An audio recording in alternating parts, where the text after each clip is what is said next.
Can you imagine increasing the price of samosas could be the reason behind collapse of an entire business? That too a college canteen business. Don't believe it? Let's see how. Every day at 1 p.m. sharp, a huge rush is noticed at the college canteen of an infamous college. It's samosa time. Price? Just rupees 10. Wow. Demand? Well, the jam-packed canteen and an ever-growing line answers how massive demand is.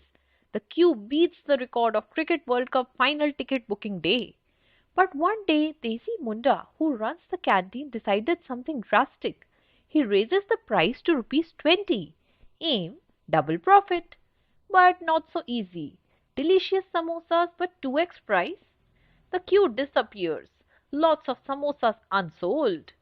What just happened? And what does that mean? Welcome to the law of demand. One rule that applies to delicious samosas too.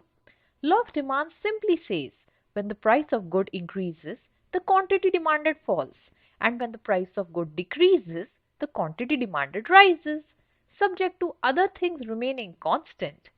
Let's see a numerical example to explain the law of demand.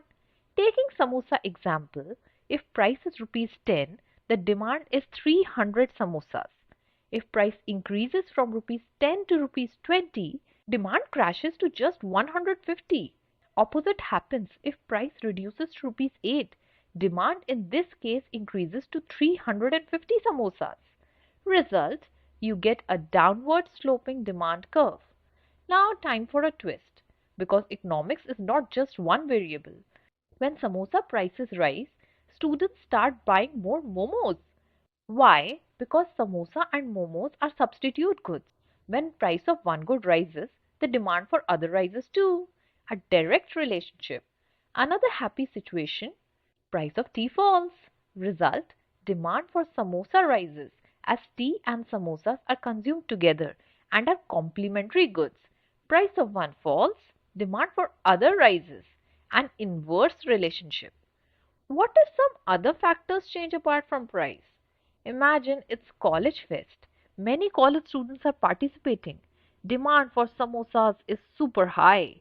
Price rises to rupees 25 per samosa. Still demand rises. This is an example of change in demand due to taste, trends, income or any other factor other than price. Result, the demand curve shifts. So here's what to remember in law of demand. Price increases, demand decreases. Price decreases, demand increases. Demand curve slopes downwards.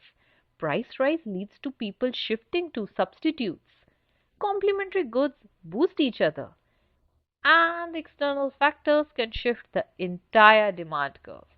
Next time you notice your favorite snack or service getting expensive, you surely know its demand might fall because the law of demand is at work. But wait, that's not always true. Do you want the next video on exceptions to law of demand like Giffen goods and Veblen goods? Comment next and tell me which economics topic would you like to know more about. Did you enjoy watching this video?